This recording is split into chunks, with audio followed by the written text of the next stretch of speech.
Good morning to you all. It's Monday, the 28th of July.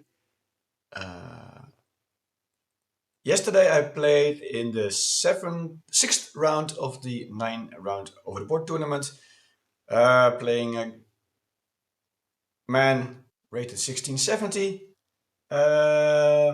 Nevertheless, I thought I might have some chances maybe for a draw because he didn't seem to be having the tournament of his life. Nor am I. To be honest, this tournament isn't going really the way I was hoping it would go. Anyway, let's find out what happens. I was playing with white. Normally I would play the Jababa London. um, this tournament I played it twice and I lost twice. I've been experimenting with the stonewall. So I've been following some speed runs the last couple of days, yesterday leading up to this game. Let's see if I could stick to the stick to the stonewall. Stonewall is like you create a pawn structure. Yeah, and I don't know why, man. This is only like move 8. You have so much time, and there's a simple move is you want your in the stone you want your pawn to be here, and then bring your knight out here, and then bring the other knight out here, and then a castle, and maybe do a rook lift and go for an attack. And in most cases, bring your knight over here also. I don't know, maybe out of automatism or something, like automatic moves. I defended the square with the knight, which is not a bad move, but it stops me from going for the stone wall. So I'm actually down in development for me because I wanted to see if we can get like into the stone wall. So defend the knight. When this happens, you always push c3, escape square for the bishop. If they push or take, you're happy. If they take, you always take with, mostly take with from right to left, I've been told. Then I thought like, I need to get rid of this bishop so I can create the stone wall. So there we go. And already here, this is a bit tricky. Yeah, maybe you see it, maybe you don't, but it will become clear in a couple of moves. He comes in. I thought I'd bring my knight back, trade off the bishops, and then launch the pawn. He moves back, and I guess alarm bells should have gone off for me right here, but they didn't. I pushed the pawn. Yeah, Stoffers doesn't really like the stone wall somehow. So he often says like these are not the right moves. But yeah, there's an idea behind the stone wall, so you don't really look at the analysis. Well, you look at the analysis to see what you've done wrong, but not like what is inaccurate or not. Then he brought his rook in, and then more alarm bells should have gone off. And maybe pause the video to see if there's any potential threats that my opponent can put on me. I didn't see it. I brought my knight out. He takes my pawn. And I was like, oh, this is not very nice for the stone wall. And I was really too focused on playing the stone wall. And if I take it here, this pawn is hanging. If I take with the knight, my stone wall is gone. And I learned from other videos that even if you bring your knight or your pawn, if you take it with the pawn, this structure is okay without this pawn being here. So I thought, okay, that's probably my safest option. And that's just a blunder. Because he can attack my queen, which is stuck. And it was already stuck here, but the rook wasn't there yet. Still stuck, and now, yeah, it's obviously in hindsight. There's always trips and tracks, which you might not see, and you learn from them. Yeah, but I should have seen that my queen had no escape squares. And then I would have taken it with the knight, obviously, but and this position is resignable. I didn't want to take and have the rook come in and infiltrate in on my second rank. So I thought I castle, and I think I might have. Stockfish actually likes taking with the rook, but in hindsight, I would have wanted to take with the bishop. Yeah, also fine, because I wanted my rook still to be here. And now I lost a move because I take it and I have to bring it back here again. I mean, it doesn't really matter, and this position is completely lost. So I did consider resigning, but then I thought like, okay, 13 moves. Traveled all the way up. I have to go down. And yeah, you make some friends at tournaments, and you want to wait for them and catch them up at the bar and have a laugh. So I thought I'll just play on and see what happens. I needed to get some activity, so even if it means trading down. But that does mean he can sit here and he's never going to leave there. Nothing can get rid of it. Unless I want to sacrifice, no. Unless I want to give up my bishop for it. But obviously I don't want to trade down. But he's just doing solid work. Just trading down some pawns. And trading down some more material. And making some threats. And there was a threat here, which I think he might have noticed.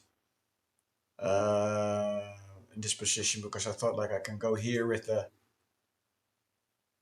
Oh, actually, it wouldn't have worked. No, yeah, there was. I thought like if I can get my knight out of the back rank, bring my rook over here, then I can bring my knight over here with the discovered attack on the rook and the queen with 2 pieces, and maybe winning a knight. That was a stretch, but he either saw it or had some other ideas about this move. But so those ideas were down the drain. And here I think I make also an inaccuracy, but I mean, as I said, it's completely hopeless. Bishop prevents him from coming in here, but I thought like maybe he brings his rook over here. Then my bishop is stuck, pinned to the rook, even though it's defended, but he's also looking at this pawn. And then I thought like a bunch of pawns are gonna fall. So I thought like, well, I didn't know what I was thinking. I just wanted to get some counterplay. But this allows him to come in and trade some more pieces off. I wanted to defend the square from the knight, from the queen coming in. And I prevent the queen from coming in here, but not from coming in here. And now he's looking at this pawn. So I need to defend, but now he comes here. And yeah, here I resigned because I can't rescue this. No, I can't rescue this pawn. I can't bring my rook over here because then the bishop is falling. And if this one falls, and he's gonna run his pawns off the board. And the game isn't funny anymore. So I resigned. I thought accuracy-wise I played terrible, but I think I only made, well, I made 2 mistakes. Okay.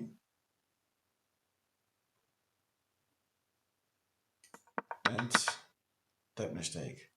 But what about the queen then? Was that not a mistake? Oh, this obviously, yeah, this was a mistake because it leaves the queen in. Yeah, okay. So 2 mistakes. But besides that, I played not too bad. My opponent played with 89% accuracy. I played with 82% accuracy. Quite surprised about that. I thought I was playing around about 50-60% accuracy.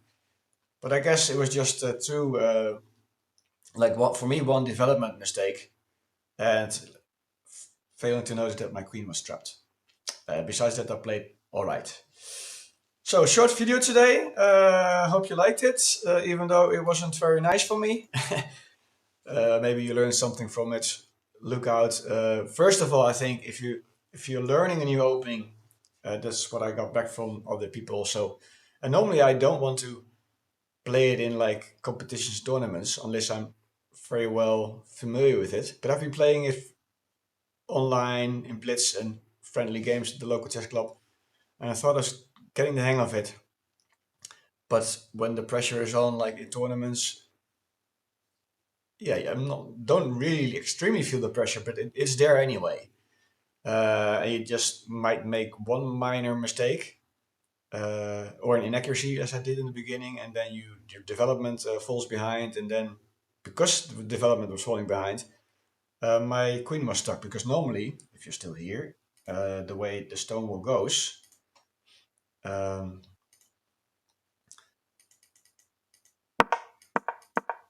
and you would normally push this away, and there's a couple of things he could do. Okay, so let's say he plays like stockfish once.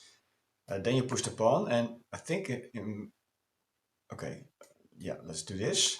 Then you want to push this pawn, prevent the bishop from coming in, being attacked. Okay, that's fine. This is like the normal way. And then you block it, and now it's fine because you want this pawn to be here before you bring your knight out.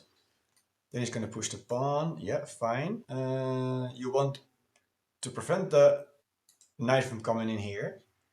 So there's an order in the stone wall. Stockfish recommends castling, but normally you want to prevent the knight from coming in because he comes in here, it's a free pawn. Okay, so he brings his knight out, that's fine. Okay, a castle. Bishop out.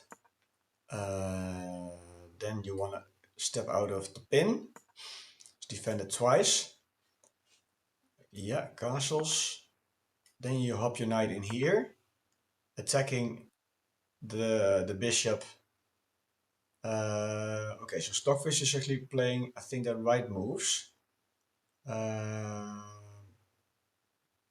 Okay, but in most cases, they don't play here. But they made like, I mean, it's defended, but say they go here. Oh, no, actually, hang on, no. Normally, at my levels, apparently, they just want to. Yeah, quite often they actually take it with the knight, and they get into a fork. Like they take it, and you get into a fork.